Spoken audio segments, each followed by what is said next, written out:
Assalamualaikum warahmatullahi wabarakatuh. Senang sekali saya Ibnu Arif dari Forum News Network bisa kembali menjumpai Anda semua.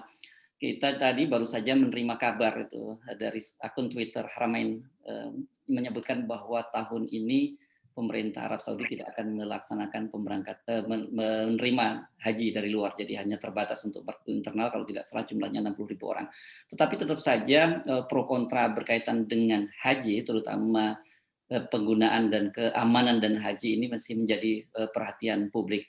Saya akan mengajak Anda untuk ngobrol dengan seorang tokoh yang saya kira ini sangat otoritatif kalau kita aja bicara soal dana haji, karena beliau itu pernah menjadi Irjen Kemenak, yakni Bapak M. Yasin.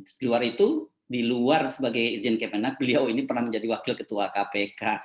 Jadi saya kira cukup afdol kalau kita ajak ngobrol dengan beliau. Assalamualaikum, Pak Yasin. Waalaikumsalam, Bung Her. Ya, apa kabarnya? Alhamdulillah. Jadi sekarang aktif di mana ini setelah keluar dari Depak? Ya, karena ya sudah umurnya udah lanjut, ya jadi guru saja. Dosen? Jadi ya sebagai dosen di UIN Syarif Hidayatullah, itu sebagai home base-nya. Kemudian di Pancasila, di Perbanas, kemudian di Borobudur, kemudian juga di Padang dan di Lubuk Linggau. Wah, antara lain. Banyak sekali ini, kelihatannya sebentar lagi akan dapat gelar profesor kehormatan nih kalau lihat banyaknya. Amin. Kan menyusul Anda, ya? Menyusul. Kan sudah doktor, jadi sudah memenuhi syarat. Oke, di luar itu saya ingin banyak ngajak Anda dialog soal kemarin kan publik selalu bicara soal dana haji aman, dan pemerintah juga selalu menyatakan begitu. Bukan hanya pemerintah, BPKH, DPR, dan sebagainya. Nah, ini kan Pak Yasin pernah di Departemen Agama. Soal penempatan dana haji ini seperti apa sih sebenarnya, dan kalau kemudian disebut aman itu seperti apa?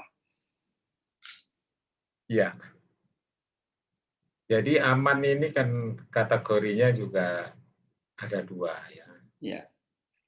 Aman bagi pengelolaan dananya dan aman juga bagi yang mempunyai dana, yang menitipkan pada waktu itu ke Kementerian Agama, sekarang ke BPKH. Ya. Jadi kalau boleh cerita, munculnya pengelolaan dana untuk penyelenggaraan ibadah haji atau biaya untuk penyelenggaraan ibadah haji itu semenjak adanya pendaftaran yang selalu melonjak jumlah pendaftarnya, dan dana pun juga terkumpul dengan banyak. Maka perlu pengelolaan. Pengelolaan itu harus efektif, efisien, akuntabel, dan transparan. Itu bermulanya dari situ, Bung Her. Nah, itu mulainya kira-kira di tahun 2010, mulai antrian panjang itu. Kalau semula pengelolaan dana haji itu ya pada waktu orang setor haji, pelunasan, kemudian diberangkatkan untuk biaya transportasi. Jadi tidak ada dana yang mengumpul banyak sehingga perlu pengelolaan. Nah, muncullah badan yang mengelola itu, yang semula itu atas nama Menteri Agama, sekarang atas nama BPK. Nah, itu Bung ceritanya. Nah, dana itu pada saat saya masih ada di sana kurang lebih 100 triliun. Nah, saya masih Kementerian Agama. Kemudian perjalanan waktu 4 tahun berikutnya sampai sekarang ini, tambahnya per tahunnya kira-kira 10 triliun, sehingga sekarang itu perkiraannya sebagaimana media yang menyampaikan informasi dari informasi BPKH itu 140 triliun. Gitu. Nah, kemanakan itu? Kalau dulu nggak ada suku kapan itu ya ke bank penerima setoran, apa yang disebut dengan BPS. Kalau sekarang namanya BPS, BPIH, yaitu Bank Penerima Setoran dari Biaya Penyelenggaraan Ibadah Haji. Oke. Jadi setoran awalnya atas nama, kalau dulu Menteri Agama, sekarang adalah BPKH. Kemudian ditambah pelunasan. Pelunasan masuk ke rekening giro BPKH, kalau dulu Menteri Agama. Ya. Nah, dari rekening giro itu atas nama Menteri Agama dan sekarang ini BPKH itu diwujudkan semenjak tahun 2012 itu menjadi surat berharga syariah negara ke Kementerian Keuangan, atau yang disebut dengan sukuk. Nah, itu sebenarnya kalau kita lihat ranahnya itu adalah ada 5% atas penempatan dana itu yang kurang lebih pada waktu zamannya Pak Surya Dharma Ali itu 2013 itu 37 triliun lebih. Pak SDA sendiri menyatakan kepada saya punya jasa Pak Yasin bahwa menempatkan sukuk itu di pemerintah. Sukuk itu sebenarnya juga kalau menurut saya itu konvensional obligation, obligasi biasa. Oh, bukan syariah ya? Ya, enggak, namanya kan diganti sudah surat berharga syariah negara, kan ganti nama. Itu loh. SBSN, surat berharga syariah negara. Nah, itu tapi pemasangan 5% di depan itu ya artinya itu bahwa ada embel-embel 5% sebagai imbal hasil atau nilai manfaat, atau mungkin juga kalau istilah konvensional kan bunga itu. Bunga, ya. Itu sukuk itu. Tapi kan difatwakan oleh MUI bahwa itu halal. Tapi itu kan MUI menjadi debatable di kalangan masyarakat. Jadi saya bukan kok ingin memperkeruh, ini kan saya menyampaikan apa adanya data itu, dan seandainya saya itu dalam posisi, kalau bisa posisi yang amar ma'ruf nahi munkar informasi yang saya sampaikan, bukan untuk informasi mempengaruhi suasana. Jadi amar ma'ruf nahi munkar berdasarkan fakta yang saya ketahui seperti itu. Ya, jadi saya tahu banyak tentang itu ya karena kami adalah auditor pada waktu di Kementerian Agama sebagai Inspektur Jenderal di sana. Nah, di samping itu ada giro deposito berjangka syariah, ini di BPS BPIH. Deposito berjangka itu adalah kontraknya kontrak jual beli, tapi yang namanya persentase tetap nempel. Tapi namanya kan deposito syariah, yang dianggap syar'i walaupun ada bunganya. Nah, itu menjadi khilafiyah atau debatable lagi di kalangan masyarakat yang percaya bahwa itu masih tanda tanya, itu belum bersih, betul begitu. Nah, kalau kita melihat Undang-Undang 34 tahun 2014 itu di pasal 2 itu adalah bahwa pengelolaan keuangan haji itu harus berprinsip pada syariah. Wah, syariah itu pasti kan syariah Islam kan. Syariah Islam itu ya ayyuhalladzina amanu la ta'kulu riba at'afa mudha'afa wa taqullaha la'allakum tuflihun. Itu misalnya ya kalau kita ngambil dari Ali Imran 130. Jadi suruh berhati-hati ya agar kita mendapatkan kemenangan dalam mengelola dana itu, jangan dikelola secara artinya itu mengandung riba yang berlipat ganda. Nah, surat berharga atau sukuk tadi itu keluar tuh imbal hasilnya, yaitu yang nilai manfaat itu menjadi giro di apa itu namanya di rekening BPKH lagi. Jadi giro setelah ngumpul nanti secara otomatis mencapai jumlah tertentu otomatis menjadi deposito. Misalnya 1 miliar gironya itu dari bunga apa itu namanya dari imbal hasil lah kalau saya tidak boleh menyebut bunga. Dari imbal hasil dari sukuk itu masuk giro lagi. Giro masuk lagi menjadi wujudnya sebagian giro, sebagian menjadi deposito syariah. Itu otomatis itu seperti itu. Jadi menjadi deposito syariah lagi. Nah, keluarlah itu nilai manfaat lagi. Itulah kira-kira seterusnya. Karena imbal hasil itu tidak hanya dari pokok uang yang berasal dari setoran awal, tapi juga imbal hasil dari hasil uang yang menimbulkan manfaat tadi. Apalagi tidak ada penyelenggaraan ibadah haji, pasti ngumpul dananya. Pasti berubah dari giro menjadi deposito. Komposisinya ini, Bung Her.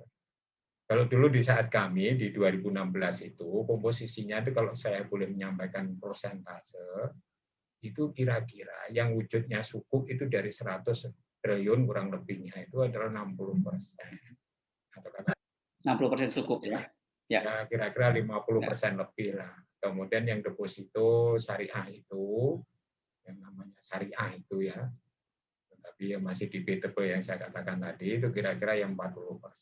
Yang lainnya tersebar di dalam bentuk giro antara lainnya. Ada Oke. Seperti itu. Nah, yang menjadi permasalahan sekarang itu yang amanat yang tercantum di dalam pasal 2 Undang-Undang 14 tahun 2014, Undang-Undang 34 tahun 2014 tentang pengelolaan keuangan haji oleh Badan Pengelola Keuangan Haji. Harus syariah, harus hati-hati, harus ada prinsip manfaat, prinsip nirlaba, tidak harus ngejar laba banyak loh ya. Harus transparan, harus akuntabel.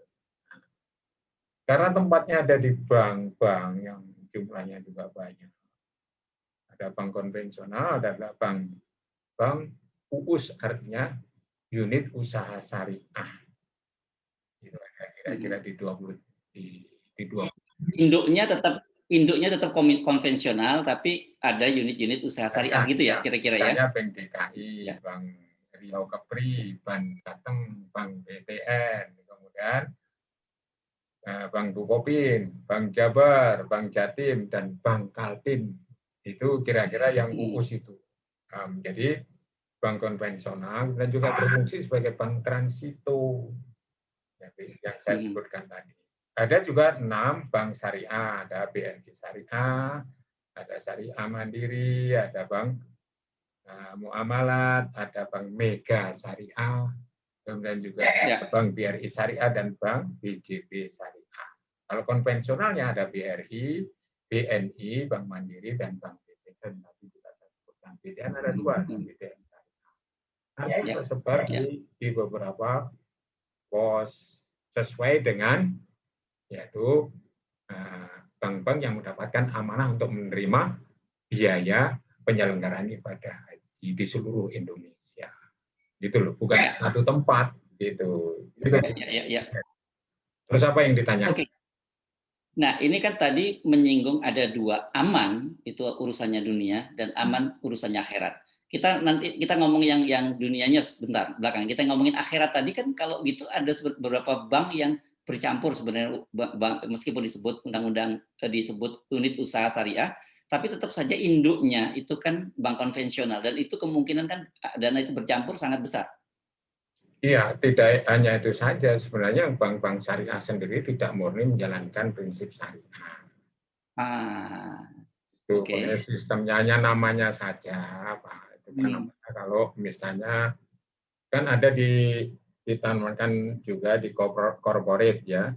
Istilahnya tidak hanya di suku, tapi juga di katakanlah itu di suatu perusahaan, yaitu corporate ya suku. Kalau di pemerintah yang di corporate itu sebenarnya ya conventional obligation tapi syariah ditambahkannya perjanjian itu, tapi nempel bunga juga. Kalau itu misalnya ya ini kan baik-baik aja lah, ini kan bisa maksimal memang itu. Tapi kalau ditanya orang itu mau berangkat haji, mau separuh didanai dari dana yang misalnya debatable tadi, plus dana mau apa enggak dipotong itu, kan pasti ada sebagian yang menjawab enggak mau. Saya ingin yang bersih saja kan gitu. Nah, di wakalah itu tidak ditanyakan begitu. Wakalah itu sebenarnya juga belum tentu kalau dipahami oleh yang menandatangani, tapi pasti paham yang menyodorkan itu kesepakatan apa tuh kontrak itu. Dari usaha pasti sangat paham. Tapi bagi yang disodori orang-orang desa, orang-orang petani tidak tahu menahu ya langsung tanda tangan, yang penting bisa pergi haji. Gitu. Tapi kalau ditanya secara pribadi, duit murni, pengen bersih murni tanpa campuran apa-apa, pilih mana dengan yang tidak disubsidi? Mungkin sebagian ada yang menjawab tidak disubsidi saja. Dan istiqoahnya itu kan mampu. Kalau tidak mampu kan belum berkewajiban untuk menyelenggarakan ibadah. Itu Bung Her. Ya, dan istilah subsidi ini nggak tepat benar juga kan, karena itu kan uang yang uang dari yang dikembangkan tadi, yang ditaruh di sukuk, deposito dan sebagainya, dan kemudian ada manfaatnya. Itulah sebenarnya yang dimaksud dengan subsidi itu kan? Iya, kalau istilahnya kalau subsidi itu murni milik pemerintah ya subsidi. Tapi itu kan asalnya dari rakyat, kemudian muncul nilai manfaat atau sebagian orang mengatakan itu adalah bunganya Ya. atau imbal hasil atau nilai manfaat, itu sebenarnya juga dari masyarakat, Ya. bukan perintah. Karena Ya. uang masyarakat yang bertumpuk dilola, kemudian muncul itu, Ya. Oke. bunganya itu. Ya. Begitu, Bung Her. Ya. Ya, jadi kan tadi yang jadi persoalan itu tadi karena ada kesepakatan sejak awal, meskipun itu imbal hasil katanya sebutnya 5%. Itu kan yang jadi persoalan ya, karena bagaimanapun kalau dalam Ya. Islam itu kan kalau katakanlah azasnya mudharabah, kalau rugi ya bisa rugi bareng. Kan bisa terjadi sekarang ini kalau kemudian suku, nah nanti kita akan ngomong juga soal pembiayaan suku, itu kalau rugi kan harusnya tidak boleh ada janji semacam 5% itu gitu. Iya, apalagi APBN defisit. Kan Nah, itu itu kan dia. masuk APBN. Betul, betul. Sebenarnya dana sukuk itu dipakai, dimasukkan oleh Kementerian Keuangan itu menjadi tambahan untuk penyelenggaraan pemerintahan, itu Aha. masuk APBN, walaupun fokusnya dikembalikan ke Kementerian Agama lagi, tapi kan bukan untuk peningkatan kualitas ibadah haji, boleh untuk mengajukan pembangunan madrasah, masjid, itu dari SPSN itu. Oke. Ya. Nah, jadi itu yang menggunakan adalah pemerintah masuk dalam APBN. Kalau APBN-nya kebetulan di akhir hari ini karena situasi krisis ekonomi karena pandemi kan defisit, the economic growth juga kontraksi atau minus. Ya. APBN-nya defisit, target penerimaan dari pajak tidak Tidak. mencapai target yang ditentukan sehingga defisit. Ya, kalau defisit kan berarti kan ya sedang tidak sehat lah, katakanlah begitu ya, Dan quote ikut and atas quote menanggung ya. rugi dong ya, tidak boleh menerima 5% itu kalau akadnya murni, begitu ya harusnya kan? Seharusnya tidak boleh menerima 5%. Ya, ya. Tapi karena ini adalah ya perjanjiannya seperti itu kan tetap menerima. Kalau tetap menerima berarti tidak murni syariah. Ya, ya, ya. Sekarang pertanyaannya kepada BPKH di saat APBN defisit itu menerima nilai manfaat dari sukuk itu atau tidak gitu. Yang Ya, jumlahnya kira-kira ya 37 sampai 40 triliun. ya. Gitu. Dan itu diakui dan dianggap merupakan suatu jasa besar bagi Pak Menteri. Ya. Itu ngomongnya di hadapan saya berdua waktu itu.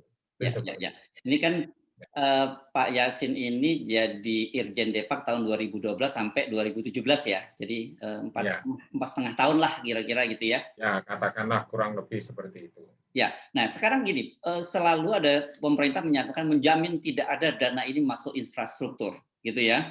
Tapi kan Ya, orang kemudian nggak percaya karena satu memang ada pernyataan dari Presiden Jokowi yang minta untuk ditanamkan di infrastruktur pada waktu itu dan dijamin untung kan begitu.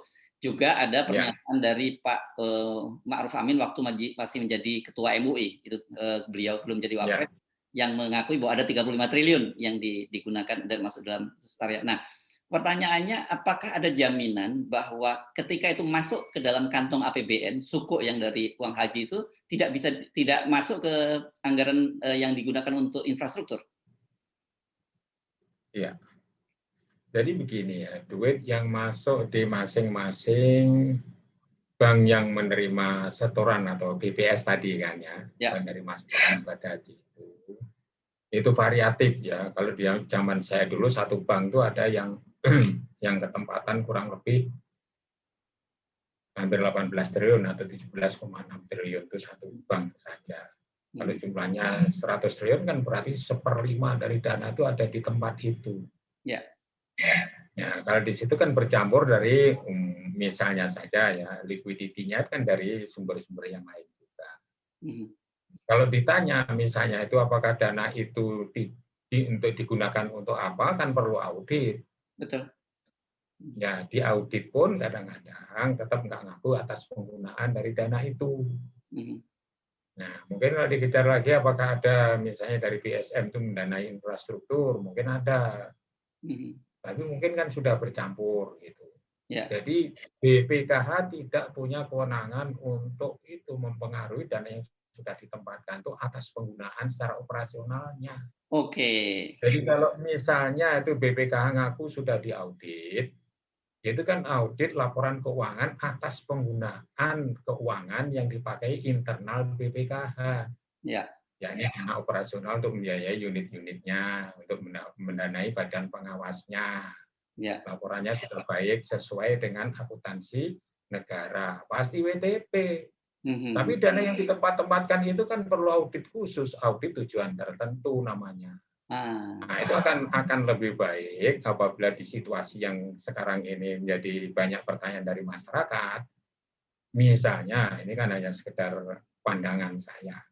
BPKH itu meng-hire itu akuntan publik atau akuntan independen atas penggunaan uang yang ditempatkan di masing-masing bank penerima setoran. Misalnya di BSM ada 20 triliun, di BRI Syariah ada 10 atau 11 triliun. Itu penggunaannya seperti apa? Apakah itu masih ada dan aman? Jadi dari kira-kira ada berapa itu 23 bank itu yang ketempatan dana itu ya diaudit oleh auditor independen. Sebut nama lah misalnya, dan hasil dari auditnya itu bisa saja itu juga disampaikan ke BPK sebagai auditor eksternal. Kalau nyuruh BPK ini mumpung ini masih rame ini dari BPKH, silakan meng-hire misalnya lembaga-lembaga yang ternama yang independen untuk mengaudit ini sehingga ada jawaban aman yang pasti dari BPKH kepada masyarakat. Jangan WTP-nya yang diunjukkan bahwa yang diaudit. Dananya yang ditempatkan di mana-mana, dananya kan tidak ada di BPKH ini. Ini yang baru masyarakat itu tahu bahwa dananya itu tersebar kurang lebih ada di 23 tempat. Yang hasilnya itu juga akan muncul di situ dari masing-masing, misalnya deposito dari bank BPIA, deposito dari nilai manfaat, giro. Giro itu persentasenya kecil. Kecil giro itu, karena sebenarnya yang near cash, yang dekat dengan cash itu adalah giro. Kapanpun diambil itu pasti ada. Liquid. Kalau penempatan, ya liquid itu near cash. Near cash namanya ya. Ya near cash istilahnya. Dekat dengan, artinya gampang bisa dicairkan lah gitu kira-kira ya. Ya gampang dicairkan. Ya. Biasanya ya memang untuk pembiayaan haji itu ya sebagian dari itu yang apa namanya yang giro itu. Oke. Nah, jadi rekening giro operasional haji itu bisa menjadi direct cost untuk penerbangan, ya pembiayaan penerbangan, sebagian biaya pemundokan di Mekah, dan biaya hidup atau living cost, itu dari giro itu. Ya. Giro itu berasal dari juga imbal hasil dari sukuk, imbal hasil dari deposito. Giro, kalau sisa masuk deposito lagi, muncul deposito yang baru. Jadi mudoafa itu sebenarnya giro-giro baru yang muncul dari deposito baru itu. Anak beranak dan bercucu sebenarnya kalau kita itu melihat fakta itu loh ya. Ya. Oke. Dan cucu bercucu itu. Sehingga juga dana operasional misalnya indirect cost itu untuk general service, nah itu fee itu juga dibiayai dari rekening giro itu operasional haji. Kemudian juga manasik, embarkasi, biaya pemundokan di Madinah itu masuk indirect cost itu. Posisi pembiayaannya ngambilnya dari giro itu. Ya. Gitu, Bung. Ya, ini kan sebenarnya agak sangat teknis ya, atau yang akan paham. Teknis. Ya, orang auditor. Mari kita coba bahasakan dengan bahasa orang awam, karena banyak sekali kira jamaah haji ini kan orang awam nih yang berkepentingan ini, Pak Yasin.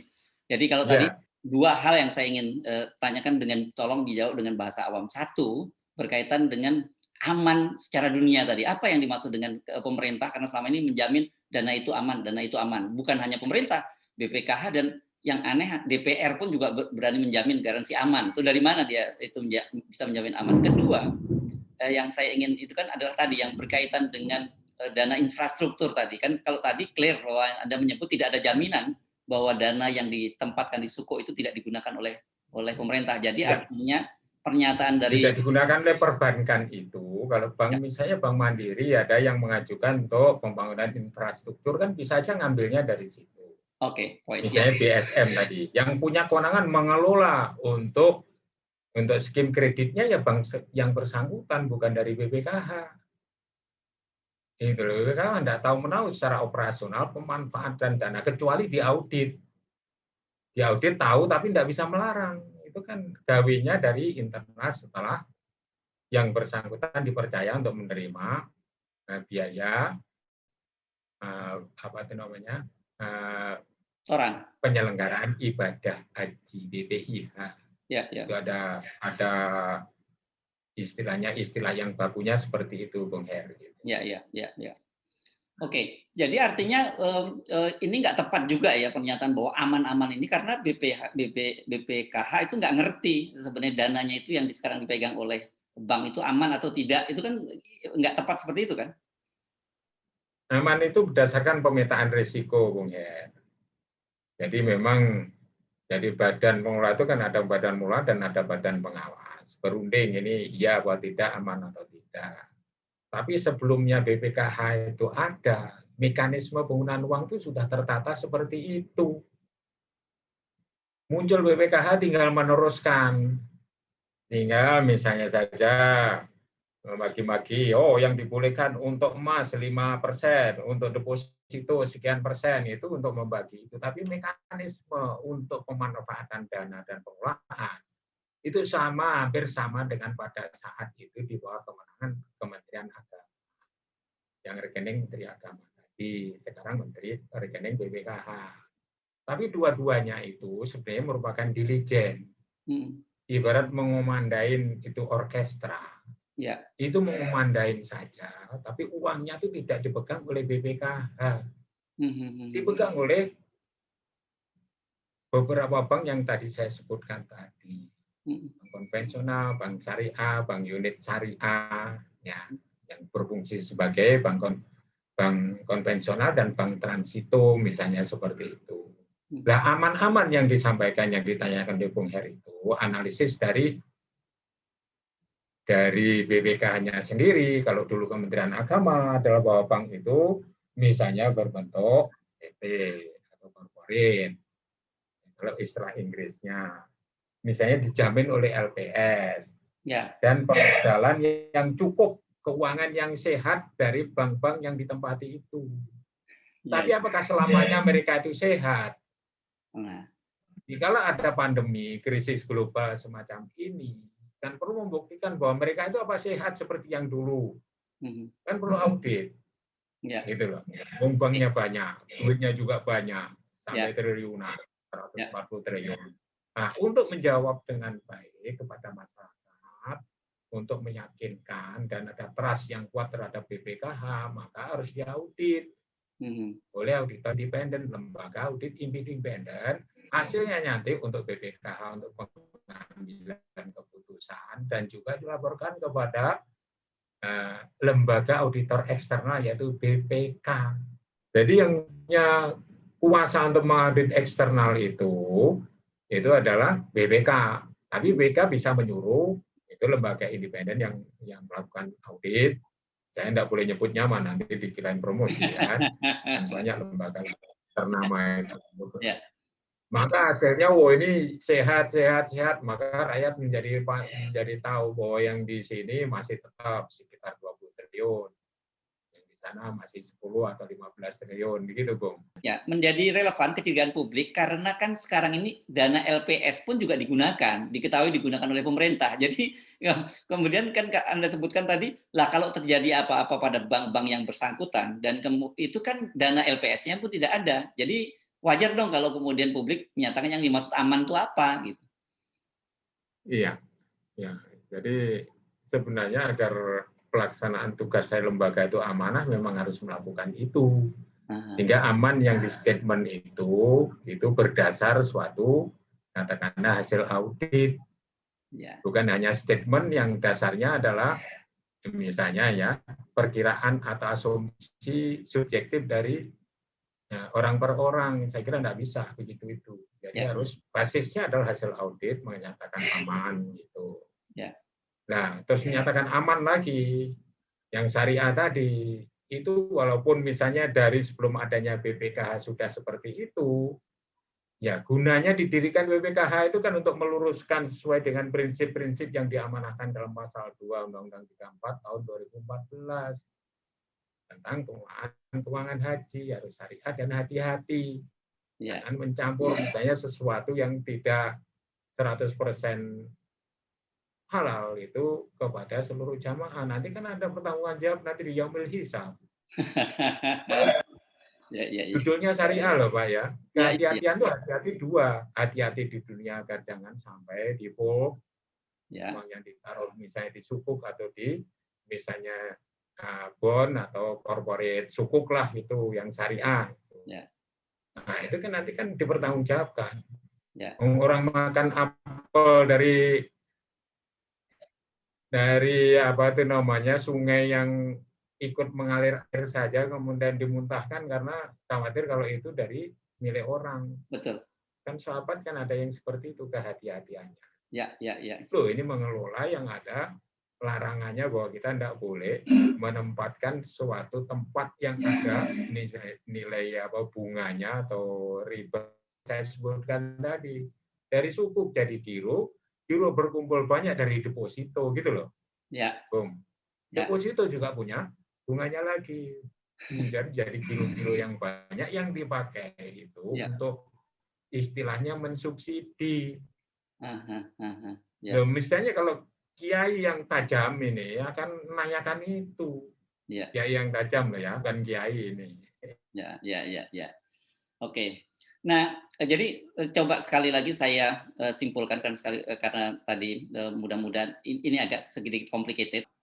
Yang perlu diperhatikan itu aman secara dunia dan aman akhirat. Pertama aman secara akhirat dulu deh yang kita bahas karena itu berkaitan dengan tadi banyak sekali bercampurnya dana-dana apa yang dikelola oleh bank-bank masing-masing bank yang menerima setoran gitu kira-kira mudahnya ya. Yang kedua, kalau ditanya aman secara dunia itu kan BPIH hanya tahunya di atas kertas, tapi dia tidak tahu masing-masing bank yang ditempatkan dananya itu aman atau tidak. Kira-kira gitu kan sebenarnya ya? Iya betul. Kan situasi ekonomi nasional atau dunia itu kan fluktuatif. Ya. Nah, di saat tahun tertentu sehat, di tahun berikutnya tidak sehat, apalagi ada pandemi yang menimbulkan dampak multiplier efek kepada ekonomi dan kegiatan sektor real maupun sektor jasa perbankan. Oke. Gitu, Bung. Ya. Jadi perlu untuk audit meyakinkan kepada masyarakat. Wah, ini loh hasil audit dari auditor yang saya minta untuk mengaudit keuangan haji yang kita tempatkan di sebaran perbankan penerima setoran biaya penyelenggaraan ibadah haji seluruh Indonesia diaudit oleh lembaga audit yang independen, dilaporkan ke BPK dan kepada yang nyuruh BPKH, hasilnya bagus. Itu akan lebih meyakinkan. Ya, ya, kalau audit BTP tadi internal dari BPKH, BPKH tidak memegang uang sebanyak itu kok. Paling operasional yang berasal juga dari dana dari beberapa perbankan tadi. Jadi bukan dari APBN loh itu Pak, gajinya orang BPKH itu juga dari beberapa bank penerima setoran tadi dikumpulkan sebagian iuran untuk menggaji BPKH tadi, Dewan Pengawas dan badan pengelola keuangan haji tadi. Ya. Gitu Pak. Jadi gampangnya kira-kira setelah ada audit masing-masing bank, seluruh bank yang menampung dana haji tadi disetorkan ke BPKH, barulah BPKH bisa memberi jaminan kepada publik bahwa ini loh hasil audit dari masing-masing bank dan dananya aman, gitu ya? Aman, iya. Termasuk yang diaudit ditempatkan di sukuk pemerintah yang masuk APBN. Aman. Soal serius. Walaupun misalnya APBN-nya defisit, tapi aman. Itu misalnya kalau itu jangka waktunya masih 20 tahun ya. Atau jangkanya nggak tahu berapa sukuk itu. Kalau bond, conventional obligation kan ada waktunya 5 tahun. Dan sebaiknya itu ada convertible, itu sukuk atau convertible bond kalau memang itu obligasi. Apa itu? Bisa diperjualbelikan. Kalau ingin mendapatkan cash bisa dipindahkan ke tempat yang lain oleh yang penerima, yang penerbit surat utang tadi. Sebenarnya itu kan sebenarnya itu BPKH menerima atau Kementerian Agama dulu Certificate of Indebtedness, sertifikat utang. Utangnya siapa? Pemerintah kepada siapa? Dana haji gitu.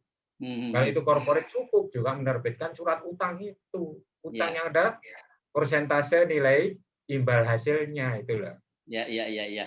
Jadi Nah, kesimpulannya ini kita bisa, masyarakat harus ngerti ini. ya, ya. Jadi siapa bilang dana itu aman? Itu mesti ada pertanyaan itu kan penting untuk disampaikan karena dari penjelasan Ya, Ibu saya tadi. kira itu. Ya, ya, oke. Ini demi kebaikan, bukan kok menjelek-jelekan dan memperkeruh suasana, bukan. Ini kan Ya, tugas kita untuk mendorong kebaikan atau siap. istilahnya itu amar ma'ruf nahi munkar itu Bung Her ya. Baik, ini banyak sekali hal yang saya kira menarik untuk kita bicarakan, tapi saya kira saya akan membatasi Haji dulu dengan Anda. Tapi kan kemarin Iya. saya baca-baca lagi, itu ketika Anda meninggalkan Depak pada waktu itu, Anda kan optimis bahwa Depak itu sekarang jauh lebih bersih sebelum Anda belum masuk. Tetapi dari survei terbaru itu menunjukkan bahwa sekarang ini Depak kembali sebagai lembaga yang dicurigai paling korup. Gitu. tapi itu nanti saja kita bicarakan di lain waktu. Saat ini kita fokus ke Iya, Haji dulu iya. ya, Pak Yasin ya. Iya, iya, iya. Ya, terima kasih Ya. atas perbincangannya Ya, ini. terima kasih Bung Her ya. Terima Ya, kasih. ya. Assalamualaikum warahmatullahi wabarakatuh. Waalaikumsalam.